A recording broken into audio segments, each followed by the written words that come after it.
So, well, just make up something. Some of the leaders, like, you don't know how to be creative with your speech. I'm creative. Okay. Well, why are you struggling? Because I'm starving. Oh, God. Here we Starved. go. Once again, I think that question is in here. I think that question is in here. Who's going to make up some garbage? Let's just get this. Win. I can't wait to get to that one. Yo, it's real out here. Oh, God. Who's going to make up an excuse to the standard? Goodness, man. Well, I'm not laughing at you, Crudy. Good morning. Good morning to all of our listeners. We are here once again, live and direct, here with another powerful content and conversation at MooreMotivation Podcast. I am the co-host, Troy Christopher Moore. We're here with the founder and the president and our manager. We'll let her introduce herself. But Kendrick, how's it going this Monday morning? Life is great. We're going to have to give another name other than manager, but I think, I don't think she's about title. So we. No, I'm not about title. I'm fine with manager. Oh, okay. Just making sure. Because, we're already throwing shots 5 seconds into this. You headed the CEO world. So you know what I'm saying? Manager. Yeah. So, no, but I'm doing great. Excited to be here. Our first podcast where all three of us are in person. Yes. So, and a lot of people have been asking about that too. So we're finally able to kind of put this thing together. So I'm excited about that. Man, that's awesome, man. That's awesome. So as we do here at MooreMotivation, we like to do shout outs every week about some amazing things that people are doing in the community. So what is the shout out we have for this week? Yep. So it's actually kind of a wrap up of the conference that we just had this Saturday. So I think I mentioned it maybe a couple months ago because we've been working on this. Ellington High School asked MooreMotivation to partner with them on a couple ventures. Well, one venture, but a couple parts of this. One, to create a leadership academy with their students. So we did a cohort of 6 weeks, about 40 students, preparing them to be student leaders, not just title. But then it culminated to, on 4/25 this past Saturday, the Ignite Student Leadership Conference. Prior to the conference, we were tagging it as one of the best conferences in the country as it pertains to student leadership. And man, the excitement and everything, we didn't disappoint. Man, that's awesome and fabulous, man. It's some big things that MooreMotivation is doing out in the community and across the state. So it's just great to hear. So now, let's talk about last week's podcast and the feedback that we got from the podcast from last week. So talk to us about that. Yeah, listen. And we kind of throw these things out there. We're going to even touch on some of the things today. But a lot of the messages get infused in so many different episodes. But when we talked about lowering your standards and the depth that people go to degrade themselves just to fit in, man, listen, because it's a real thing. Like I have people sending me information after they listen to the podcast, just tying our messages to things that's going on with, what they call, with celebrity messages and people that, with a bigger platforms and what they're talking about. So it's just a really, really dominant conversation today. It's disappointing and hurtful to watch people lower their standards the way they are. But it's something that we got to really get a grasp on today as a society. Man, yeah, that's phenomenal, man. That feedback was great. And as we always do to all of our listeners, man, we love to hear the feedback. We want to hear from you as we allow that to also build future podcasts. So thank you to all of our supporters and listeners for your feedback. Being so transparent. For sure. So now let's move ahead and let's get right into this conversation. What you laughing at already? Let's start this thing off. So now we turn it over to Crudy and she'll give an explanation of what's going down today. So today all of us have 4 to 5 questions that we got from our wonderful leaders, which are you guys who listen to our podcast.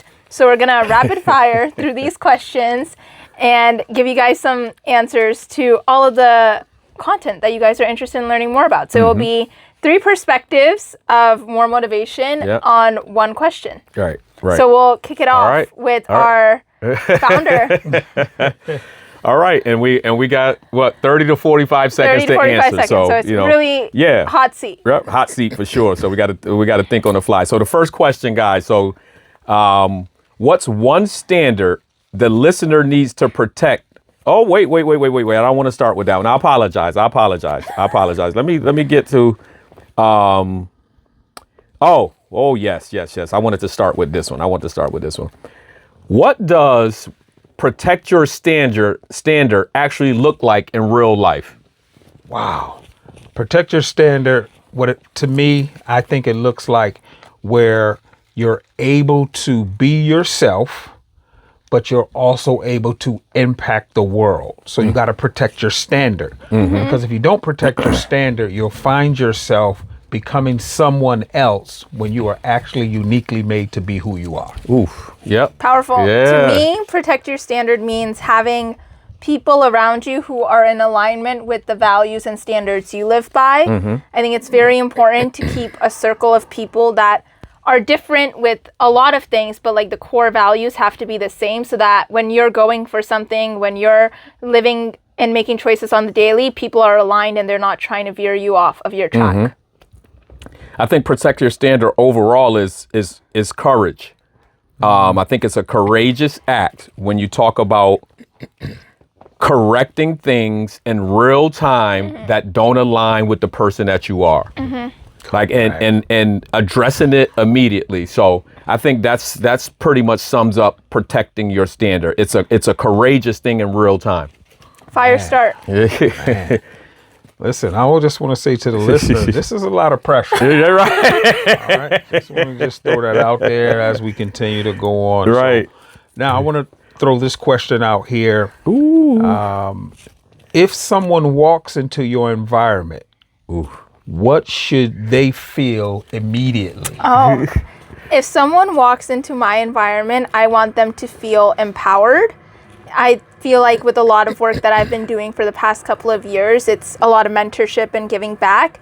So when someone walks into my environment, I'm going to push them. I'm going to challenge them like you guys both do with me every single day. That's what I think good mentorship is. But I want them to also feel like it's a safe space for them to try and fail, to do something new. Even with my friends, I want them to feel like I'm someone who's cheering them on, pushing them, and wanting the best for them. And they can openly be themselves. So I want them to feel empowered in my space. Empowered. I would say immediately, I want them to feel like it's a place where they can get better. And overseeing that is expectations, right? You've entered a space where you're going to be held to high expectations because the purpose of you being in my space is for you to grow and for you to get better. Wow. Someone walks into my environment, I want them to feel like they can be transparent. Right? Because once they feel like they can be transparent, this is when we both can find out about each other, our highs and our lows, so that we can be able to grow versus coming into my space and you trying to be something that you're not. Wow. Yes. This is great, guys. Yeah, I like this. rapid fire. This one's a really good one. What's the most important pillar and why? So our 5 pillars are resilience, sacrifice, commitment, discipline, and lock-in. Rapid fire. I'll say this one. I think the most important one, because every day the world is going to challenge you, is resilience. So, and remember, what we talk about when we say resilience is how quick you reset, right? How quickly you can get yourself back to a space where you're able to perform at your best. So I love all of the pillars, but I'm going to choose that one, resilience, because of, we live a real life where challenges are ever present. For me, I mean, just look at what I got on. All right. So that's mine. my, I love all the pillars. Sacrifice is my favorite one. Yeah. That's my favorite one. Because once you get to a place where you can sacrifice something, because in order to gain, you got to sacrifice. In order to go up, there's going to be some lows, right? So if you want to make sure that you're trying to get the best of who you are, the best of things that you want to try to be a leader and impact, there's something you're going to have to sacrifice to get there. So that's right. I choose sacrifice. Yep. I'm going to stick to my answer that I was going to give, sacrifice. I feel like each phase of my life, each one's been differently important. For the phase of life I'm in right now, I feel like sacrifice is very important for what I'm about to do this summer. I'm going to be sacrificing a lot for my career goals. And then also just being able to make the decisions every day with having a lot on my plate. Like some things need to be sacrificed in order for the long-term vision to come true. Wow. Wow. This rapid fire is real. It's real. All right. So here's a one that has to do with age. So we all probably choose a different age from this, what I'm going to say. So would people who knew you 5, 10, 20 years ago recognize you today based on your standards? So Troy, you can start that. Will people who knew you can 5, 10, 20 years ago recognize you when you just solely based on your standards? No, they would not recognize me. And I say that from the point of there has been some exponential growth within myself. Because if you knew me 5, 10, 20 years ago, yeah, we'll just leave it there. But I would say they would not recognize me because of the fact that I started to see myself in a place that I was not happy with. So I chose a different path, and that's what allowed me to begin to grow. Yep. 10 years ago, I was 10. Really? And, Really? Yeah, You gonna go back there? We're going to go back there. Like, I definitely don't. I don't think anyone would recognize me. Even if I look back 5 years, I feel like there's been so much change within who I am, what standard I hold myself to, the people in my environment to. Also, the expectation I have of myself, I always say I used to be someone who was stubborn, hard-headed, didn't take no very well. I've definitely evolved in that sense. So, no, I don't think people 10 years ago or even 5 years ago would recognize me now based on my standards. and I think this is a tricky one for me because as much as I would like to say no, because when you just think about growth and getting better, Right. based on the people when they see me now that haven't seen me for forever, they say I'm the same, because I think they felt that I held myself to a particular standard even as a young kid. 1,000%. From being on time to class to I still don't curse, it's just like, so people who kind of see me, oh man, you haven't changed, but I don't think it's I think when they see what I'm doing, I knew you were going to do that. Right. I knew you would be a part of something like that. So I would like to say that, I will be recognizable in terms of standard. Yeah, 1,000%. 1,000%. Yep. Awesome. All right, so now this one here. Whew, man. What's something people confuse with leadership Oh my God. that actually isn't? I think people confuse having power with leadership very easily. They think as soon as you get into leadership, you have the right to point people around, tell them what to do. You get to kind of run the whole system. I don't think that's what leadership is. I don't think that's what makes a good leader. If you're a good leader, you're able to be in a place where you're sharing the power with the people that you're leading. You're making them feel included as equals, making them feel heard. So I do think people they go on a power trip as soon as they get a leadership position. So I think power and leadership are not something that go in the same bubble. Yeah. So I'm going to say something similar, not power, but titles. Leadership is about behavior. Yeah. You can be a leader without the title. So excuse the word, it's about how you show up every day. I'm going to kind of align with everyone, and that was actually the first thing came to me was power. Because a true leader, the first thing they learn how to do is lead themselves. If you can't lead yourself, you can't lead people. And then the second thing about leadership is you should be able to build other leaders. For sure. So power gets in the way, and it gets to a place where it just supersedes true leadership. But when you're an effective leader, you're able to build yourself and build other leaders. Agreed. Nice. What's one behavior that quietly lowers the standard but people ignore?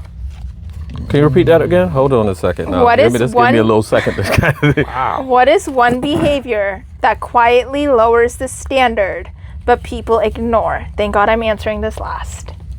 what's one behavior that quietly? Here, you can read it if you need. What's one behavior that quietly? Oh my God.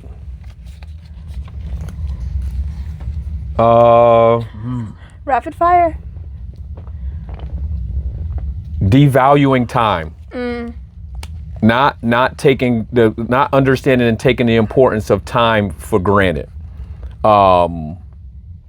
Just simple things. Being late,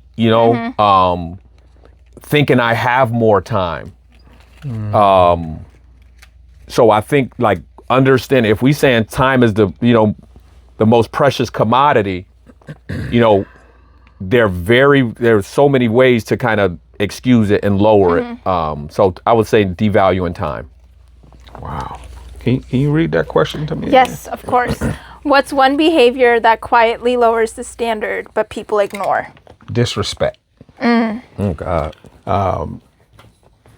And the thing about disrespect is people get so far gone that they're actually thinking that they are correct in their behavior when they're actually disrespectful to not only just people, but they're disrespectful to the fact of who they are, right? Because if you can't respect yourself, you can't respect others. So I would say that behavior of disrespect is something that lowers the standard, and people don't even realize they're doing it most of the time. I agree with both of those. And the one that I would add is a lack of communication. I feel like communication is such a simple thing to show the respect, to show care for someone's time. That's a great. And if you don't communicate effectively, whether that's not responding on time, not talking about clear expectations for your communication, I just think if you can't communicate effectively, that's lowering the standard. All right. I want to shift gears a little bit with this one right here. So this one is about us. So this is about, we got to choose. Who is most likely to give advice that they don't follow? About us three. who is most likely to give advice but they don't follow? I mean, listen, just get the rapid fire. Pow, pow, pow, pow, pow, pow, pow, pow. Oh, that's Crudy all day. You know what I mean? She gives advice and then you be like, oh, hey, Crudy. Yeah, remember when you said this? Oh, no, I don't have to do that. Oh, okay. Right. Oh, yes, my answer will be Crudy. She gives Well, I'm getting shots thrown at me for no reason. yeah. My That's answer is him Why? because you give advice to all of us all the Right. time. Okay. And when it comes to it being tested on you, you have to be reminded. I've had to text you multiple times. Remember when you said this? Yeah. So I do think you're sometimes your own biggest hypocrite. Yeah. That's true. But yeah, I'm gonna say you too, Cruty. So you out, you win. 2-1. You should, Cruty. You might as well pick yourself. Yeah. No, I'm not going to pick myself because it's you. No, like who's most likely Guys, to don't give advice listen to that this they right don't now. that don't follow. So you give a lot of, but the thing is, you give a lot of great advice. Yeah. You give a lot of And I follow it. No, not all the time. No, not all the time. You give We're great not- advice too, and you don't follow it. Yeah, but you the number one though. No, you're Okay, number one. I'm all right. number two. Okay, moving on. All right, yeah, go ahead. You guys, Troy. leave in the Go ahead, comments Troy. what your answer is No, to this. those people Wow. don't. Okay. Stop. Leave them All right. alone. Who is most likely? Come on. Good girl. Okay. I believe this is us three again. Yeah. Yeah, probably. Wonderful. Who is most likely to break their own standard and justify it? Yeah, I swear, if you don't say yourself, because you just did it before we started. But go ahead. I want to hear this. We want to hear the. My answer to this is two-pronged. I think I do it for smaller things, but I think you do it for the bigger things. When he was not doing well after his surgery, he was justifying a lot of his actions that were not aligned with the standards. So I think it is both of us, and that's where I'm going to leave it at. No, this is wild. What? Can you repeat that question, Troy? Because this is like, Who is most likely to break their own standard and justify it? listen, God is watching. the answer is the question says most likely. So You done it. There's no, but you said you first. There's no equal to this. So you just did it right before we started the podcast. Yeah. And then you try to justify it because you know how that perfectionist thing be hitting you sometime. Like, but we won't. I don't even want to go there. No, please enlighten the audience. You can't just say that and not enlighten the audience. No. But I'm saying, but you do so many great I hope things. you guys are getting good laughs. No, but go out of ahead, this. Troy. Go ahead, Troy. Yeah. We just. I hope you're getting good laughs. I mean, yeah, Just pow me again. you kind of just did it. Yeah. You know what I mean? Like, Woo! all right, hey, let's just move on. Yeah, right. Let's go on. Okay. Everyone kind of got a gist of where we're going with this. I'm here for the entertainment. Next all right. question. This is a little bit more serious. Okay. Thank God. Where do most leaders get it wrong when trying to build culture? Where do most leaders get it wrong When trying to build culture. when trying to build the culture? Oh my God. Where do most leaders get it wrong when trying to build a culture? I can- you want to I'll go? kick us You wanna- off. I'll kick us go off. ahead. Go ahead. Kick us off. To say some nice words now. Okay. I think the place where they get it wrong is like they don't set clear expectations from the start, and then they expect things that were never set. I think it's important to have clear communication of what your expectations are from the get-go so that everyone knows the standard that they need to live up to and work to, versus just thinking, oh, this is going to be something that is known when it's not been clearly communicated. Wow. Wow. Where do most leaders get it wrong? Troy? Kind of similar to that. I see. I'll say most leaders get it wrong when they do not have a vision. So they just step into a space and then they just throw demands out there of what they want, but they don't have they don't have an intention of why we're doing this. Once you give a person a why, then they have an understanding of what's going on. Right. So I would say without a clear vision, that's probably the way to, really dissolve any type of culture.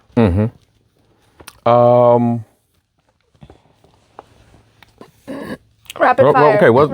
Read again. I'm sorry. It's not rapid fire, guys. It's Where do most leaders get it wrong when trying to build culture? 5, 4, 3, 2, 1. Forgetting belonging of the people that surround you. Like, so not being inclusive of everyone when making decisions. Yeah. Right? So just only using your own lens, your own perspective when trying to create that culture. When you're building, we just talked about it this weekend, Kruti, on a fireside chat, when we talked about the students and how important they are to the culture. They have to be, they're living it. So they have to be a part of building the culture. Right? So when you're doing stuff for other people, you can't just use your own lens. You have to be inclusive of everybody else. Wow. Amazing. Wow. Yeah. Wow. All right. Let's see. Ooh, okay. This is a pretty good one. What's a moment where you personally lowered your standard? Oh, Jesus. A moment where you personally lowered your standard. I can distinctively remember in high school. I wanted to fit in with the crowd in high school. And I always knew like I was a smart kid. I had teachers tell me like, man, you're smart. Like I was Higher Horizons at Quirk Middle and I was the magnet program at Hartford High. But it wasn't my cool friends also part of that group. So I lowered my standard to be with the cool people and literally almost stayed back because of that. Wow. So I would say that distinctive moment. Yep. My moment is one that we refer to all the time, and it's used as a running joke for me, but it was senior year. It was like summertime before going to college, and I was celebrating with my friends, and it was a great time.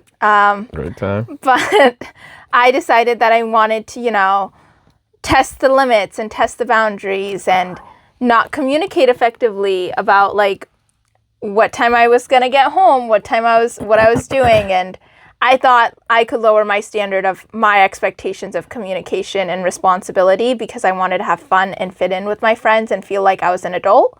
But yeah, I lowered my standard in that moment, and now it's something that is referred to till this day, and I can never live down. Wow. I would say, and this is, I would like to say I've gotten a lot better at this, but this thing used to happen to me a lot because my natural personality is to be quiet, don't speak up in moments, don't correct people when I think it's wrong.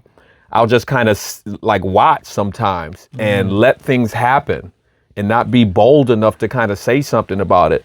So there's been many times where I just didn't speak up in real time. If it wasn't affecting me, I watched it like, be detrimental maybe to the situation or to other people. But that took a lot of practice because my natural personality is just kind of to be like an introvert anyway. So, but yeah, that has happened to me multiple times. Wow. Yeah. This rapid fire is serious. I'm telling you. All right. So here's my last question. What's the fastest way to lose control of a culture? Oh, wow. I think the fastest way to lose control of a culture is by... I think the fastest way to lose control of a culture is by not communicating. I'm going back to the communication point. I think if you're not listening to the people in your team, in your community, in your environment, and you're not effectively talking about the standards and implementing them every single day and reinforcing them, that culture is going to dissipate slowly because we're creatures of habit. We listen to things, we hear them again and again, and they start becoming a part of who we are. So the less you talk about your culture and the standards you have, the easier it is to lose control of it. Yeah. I would say, I think this one is like immediate. Like once you say something that is a non-negotiable, but you allow it to happen, because once you start crossing those thresholds of giving things labels, like, no, these are our non-negotiables. Right. But now you start allowing it to happen. Yeah. Oh, you just killed the culture. It's a trickle effect. You might as well forget it. Yeah. Ain't no trust in the culture or nothing. So I would say that, allowing something to happen that you said was a non-negotiable. Yeah. Yeah. I would say, which is actually one of the pillars, lack of commitment. Once you're trying to create a culture, there's obviously some things that you have to commit to in order to build that culture. And if, one of the things I say that people are really inconsistent, they're consistent at being inconsistent, right? So you gotta be committed to what it is that you're trying to build, right? And also another pillar in there is sacrifice. If you're going to be committed, there's some things you're going to have to sacrifice. And that's the quickest way to dissolve a culture when you're not committed. Yep. Awesome. Well, we're back with some laughs for you guys with this question. Who out of us three would struggle the most outside of this environment? So you mean like the environment that we create with the standards and everything? Like who would struggle the most? Again, targeted questioning, guys. Yep, you're starting.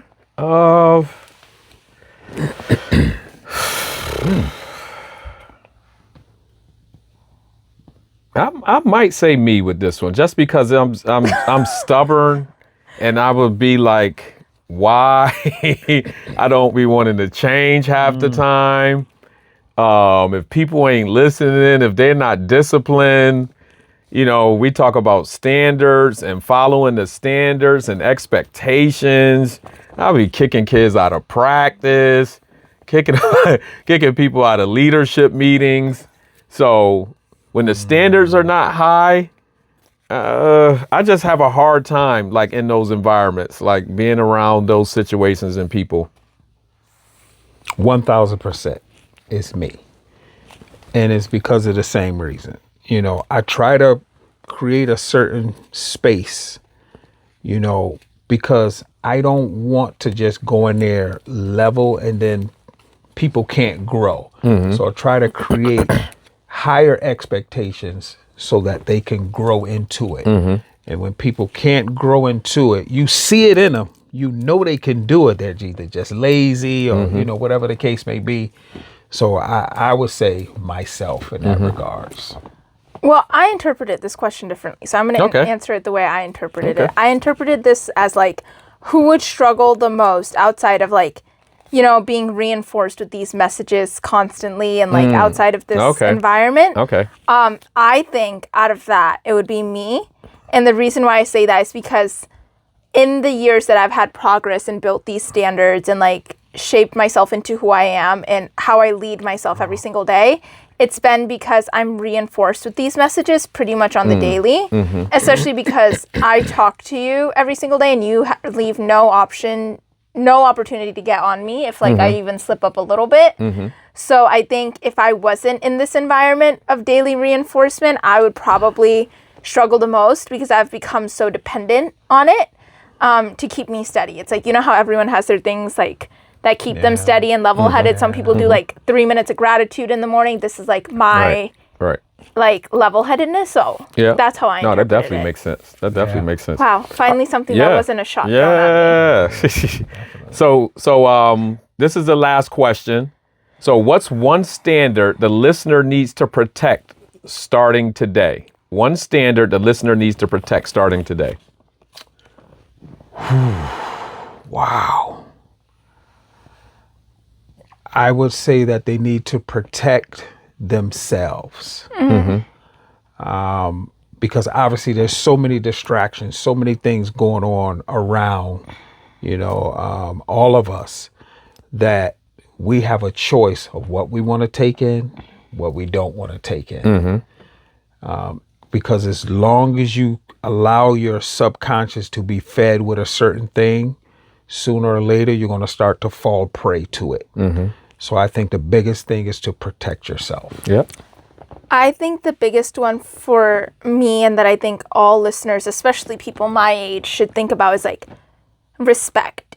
Every decision you make should be thinking about, is this going to make me someone that I can look at in the mirror and I respect myself and the people I care about look at me and respect me? Every single day, being in college right now, there are decisions in front of me where it's an opportunity for me to do something that may be considered fun or like something that's cool. But I always think about like, is this something that my mom would be proud of and respect of me if I did that?